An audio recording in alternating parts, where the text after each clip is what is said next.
Hi, I'm Tim. Welcome to Watchbox, and thanks for logging on. If you love this watch, email me, tmosso@thewatchbox.com. It's in the description below, your purchase and pricing email question line for buying this or any watch you see here on our channel, our website, or my Instagram. Reach out to me directly at tmosso@thewatchbox.com. And today we're discussing this circa 1982 Rolex Oyster Perpetual Day-Date 18038. This is a timepiece that is remarkably blessed with the most common of golds outside and the gold standard of marble dials on the inside. This is a 36mm day-date, so it wears conventionally, but it's nicely preserved with all of the original lug volume. It measures 44mm lug-to-lug and 47.5 if you include the solid end links of the President bracelet. In terms of thickness, the watch is 12.3mm thick, and the spacing between the lugs is 20mm. Throwing it on my wrist, you can see it's very comfortable, traditionally sized. This is the classical image of the day-date. Never oversized, but with serious presence. You can see it's also easy to fit underneath a cuff, so it is an excellent dress watch, as intended, despite its water resistance and shock resistance, which we'll discuss in a moment. Now, the timepiece is recommended for a wrist as small as 13 centimeters in circumference, and it's equipped with the classic President bracelet that has graced the day-date since 1955 in the first examples. More substantial than the 5-link Jubilee, but more graceful than the 3-link Oyster. It has the solidity of the Oyster, but with the souplesse of the narrow link Jubilee. Polished centers, you can see these are all solid center links. The President has long been a solid center link bracelet, also solid end links.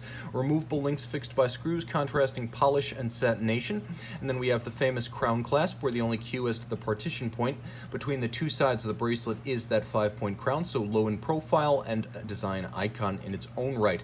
The watch often nicknamed the President because of its illustrious owner body over the years. There have been presidents as well as presidents for life who are sometimes a little bit less democratic about their ways and means, but equally enamored of the day-date. And here you can see one of the traditional pre-2000 features of the day-date, the satin-finished lug hoods in contrast to the polished case flank. You have a Rolex twin lock crown, 2 dots in yellow gold, so you know that's a twin lock, and it's 100 meters water resistant. It's very much like wearing a modern Rolex watch because it's 100 meters, it's a chronometer, it's a 4 hertz high beat, it has a sapphire crystal.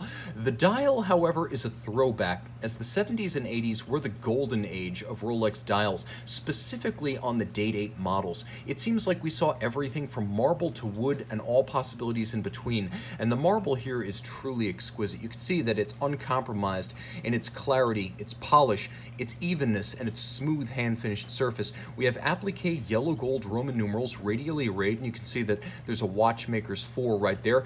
Golden matching day and date discs, and gold coronet. The timepiece features a railroad-style minutes and seconds track outboard, and the timepiece also includes a lovely Rolex manufacture movement. You're going to have to take my word for it because you can't see it through the solid gold caseback, but there is a caliber 3055 automatic winding, bidirectional winding, 45-hour power reserve, 28,800 vibration per hour beat rate, single quick set. You can set the date with the quick set, and hacking seconds.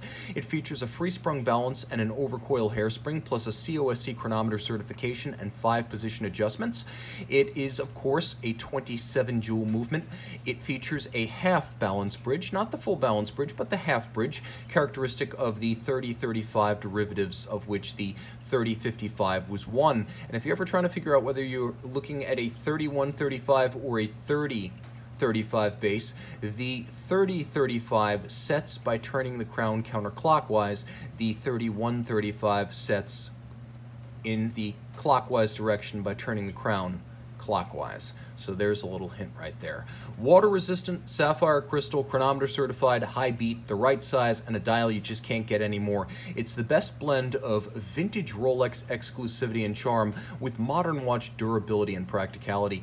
Also, one of the all-time great Rolex dials. Email tmosso@thewatchbox.com for purchase and pricing details.